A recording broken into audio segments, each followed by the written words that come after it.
Exclusive new data providing key insights into the state of China's economy. Joining us now, China Beige Book CEO Leland Miller. Let's just run down the list of things that where you're seeing clear evidence of maybe some slowdowns.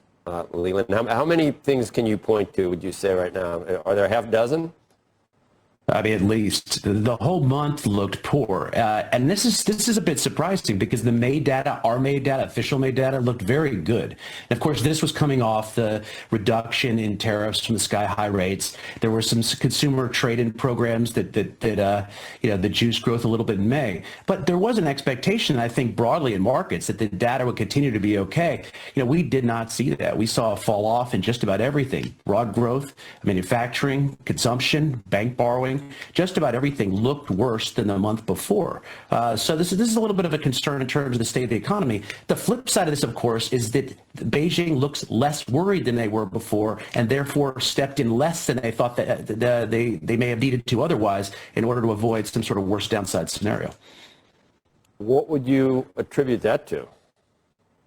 Well, our understanding is that Beijing feels very good about where it is in the trade war and what kind of leverage it has in terms of discussions with the United States. So if they were truly worried, if rates were still at some astronomical level and they thought that the economy was about to hit, fall off a cliff, then they would have stepped in more significantly. That doesn't mean they're not easing rates. They are. It doesn't mean that we haven't seen a pickup in fiscal stimulus, fiscal activity. We have.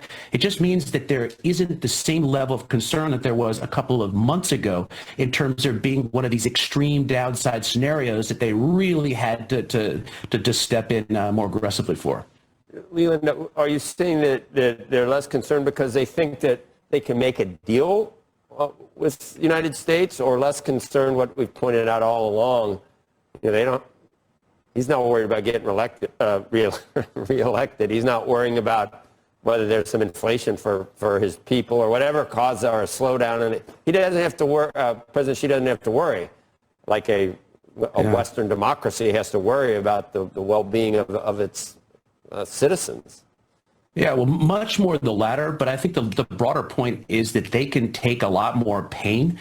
In the United States, you see a couple of bad inflation prints, you see a couple of prints, and everyone freaks out. And in China, they're able to take that pain. She is redirecting, the country to eat bitter. And so I think that as long as they think that they are not under the gun in the trade negotiations, then they feel okay. So right now, I think they feel relatively good in terms of their leverage.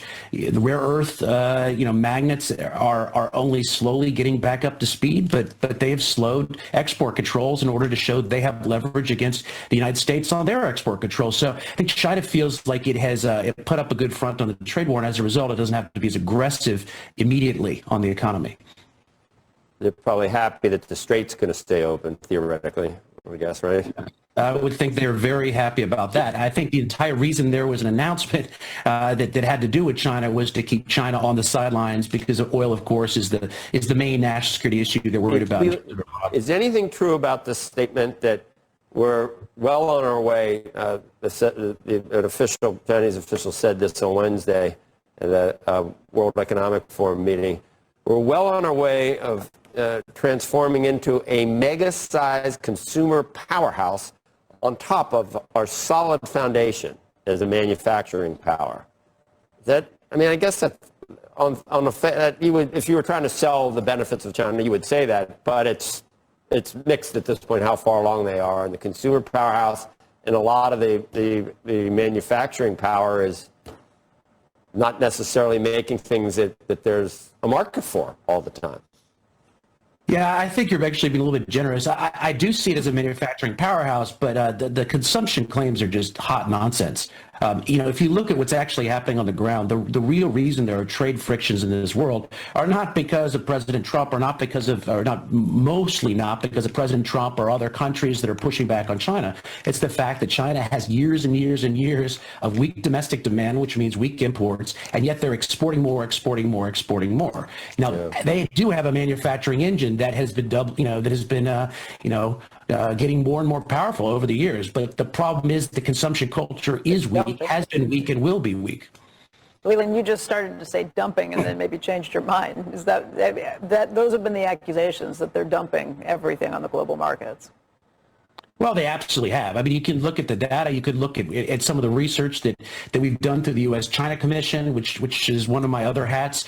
We've done a lot of looks at the overcapacity situation. I don't think that there's that much of a question about what's happening.